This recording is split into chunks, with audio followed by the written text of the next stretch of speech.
Hey guys, welcome back to another Morpheus video. Today we're going to cover some updates that have been added to the game recently. First thing we're going to look at is a new behavior for the bush bandits that basically allows them to back away from the player when they get too close. So let's say I'm the hero and I trigger this bandit to go into a defensive pose, and then I break his attack range, and now he's angry. He's going to start attacking me and chasing me. And the chase works just like it did before. He will navigate around things if they're part of the nav mesh. So like, for example, he will walk around this tree to get to me. However, the old problem was when you got close to him, he would freak out. His navigation agent couldn't do it. So if we... Oh, he just switched targets too, which is also a new thing. Alright, we are back in. So this time, let's not take him over there. He sees the player. He's in attack mode, and now if I push into him, you'll see he actually walks backwards and hits me.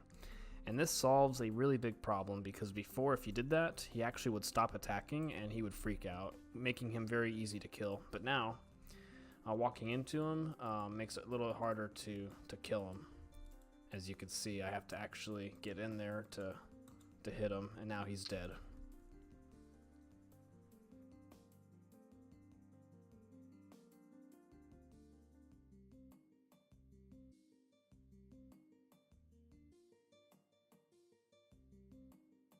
Okay, another thing that we have is these new bush spawners. So what we're going to do is we're going to attract this bush bandit.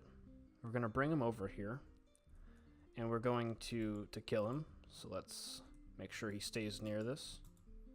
And you can see that wisp actually possessed that bush and took it over. And if I walk into this, you'll see that another one actually spawned. And if we're a bit quicker, we can actually... let's see if we can do this again. Okay, he's going to possess that bush. I'm going to attract this bandit and move him out of the way, and you can actually see it will grow back, and another one will be available to be possessed. Alright, so let's take a look at how their priorities work. If I attract a bush bandit, he will follow me, of course, and if I take him over to that flower, he will switch and attack it. However, if I switch to my sword, deal some damage to him, and then run over to this flower, he will actually keep chasing me because I actually dealt aggression damage to him. And he will not switch to this flower. And the same will go for a red bandit. So if I take this blue bandit over to this character here, he will not switch to the red bandit, but the red bandit will target him. And since the red bandit can deal damage to another bush bandit, he will attract that bandit towards them, and they will have a confrontation.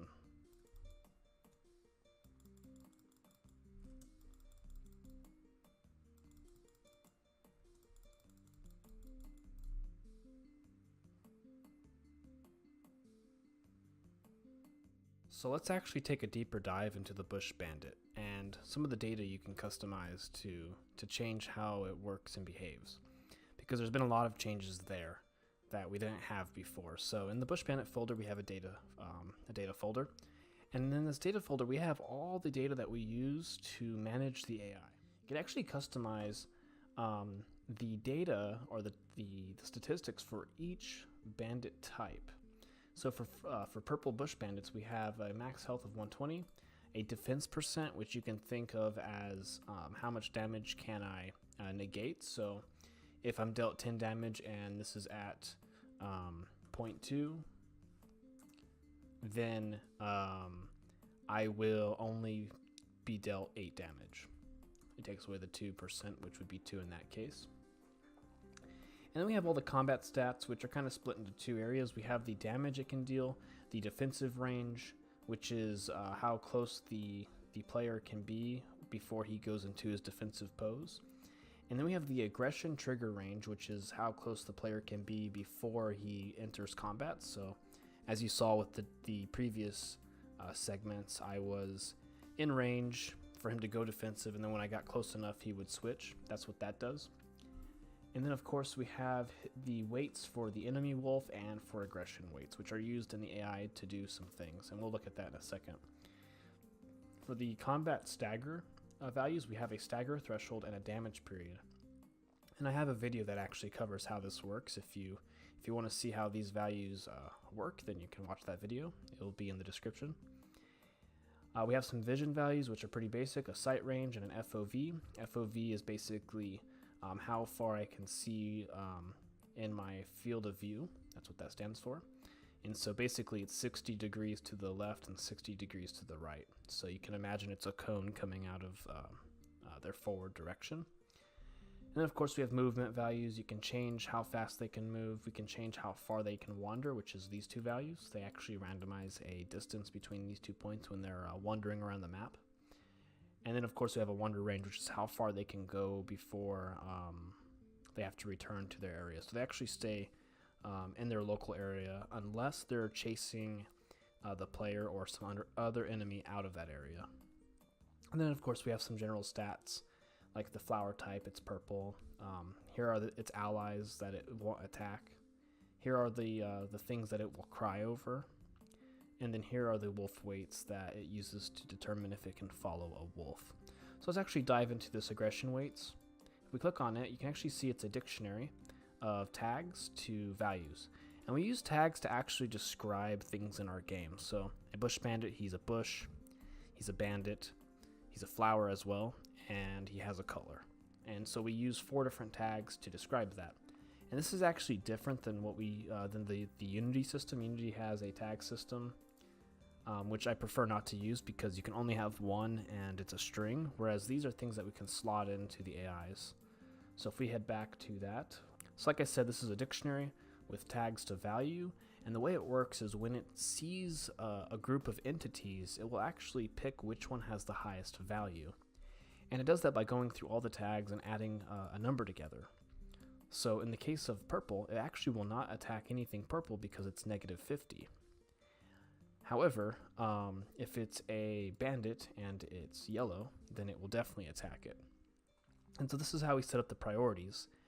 And you can see that, of course, a bandit that's yellow is worth 20 points and a yellow flower is worth 13, which means that it will attack a yellow bandit over a yellow flower. So that's how this works. And we do this for all the different types of bandits. And this is how we basically define their priorities. Now going back to the statistics, let's go back to the purple bandit since we're focused on him. We also do this for what a bandit can follow. So in this case, it will follow a yellow, wolf, and howl. And another important thing that I didn't cover is we have this discard value. Basically, this is the value that we use to discard a calculation. So basically, let's say it's yellow. Well, this is 15, and 15 is within the discard value, so it actually will throw that value out. Whereas if it's yellow and it's a wolf, that's 25 points, and it's greater than 15, which means that it's a valid result. However, if it's just a wolf, then it's 10, that doesn't count, and if it's just a howl, it's 10, so that doesn't count. So this is also how we sort entities out of a list when we are determining which one we should focus on. Okay, so other than that, we use a flower type to define which flower it is. This is pretty basic. We can figure out what the primaries are, what the secondaries are. Purple doesn't have any secondaries, it just has primaries. We can figure out what colors it likes and which colors it hates. And we use this in some of our checks for the other mechanics. So a bush bandit can actually arouse a flower if it's near something that that flower likes. So if a purple flower is near a purple bush bandit, the purple flower will actually react positively.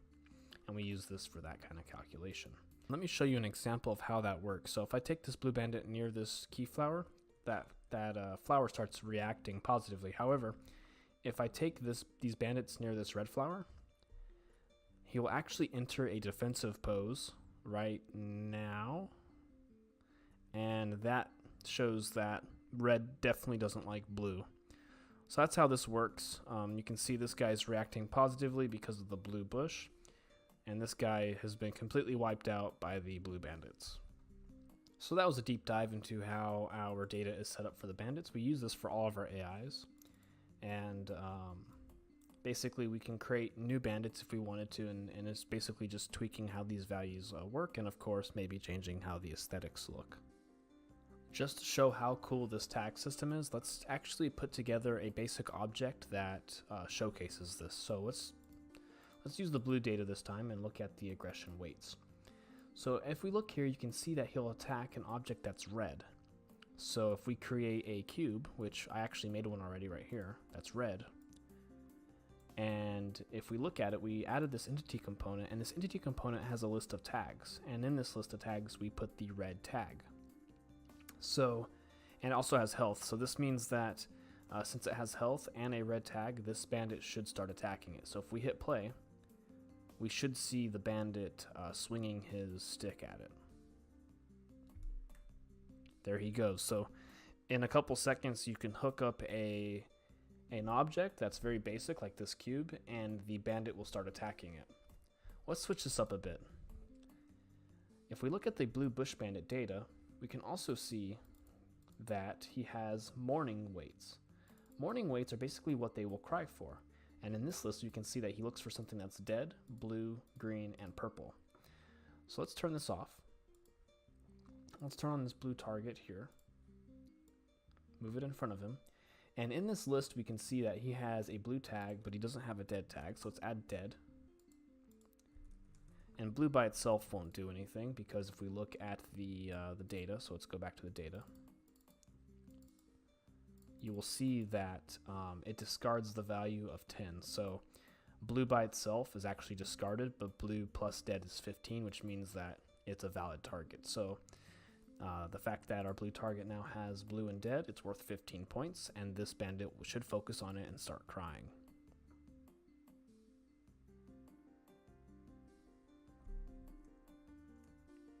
Oops, he focused on me there. Let's get out of his range. And you can see he's actually crying for that blue cube, which is technically marked as dead and blue. So this is how we use our tag system to define what something is, and we can add these dynamically during runtime. So basically, when a bush bandit dies, we add a dead tag, and this allows other bandits to mourn over their fallen allies. I hope you enjoyed this video. If you did, please leave a like and subscribe, and there'll definitely be more content coming your way. And of course, if you have any ideas or feedback, please leave it in the comments below. We are constantly looking for ways to improve this game so it can be the best adventure game out there. Thank you, and have a wonderful day.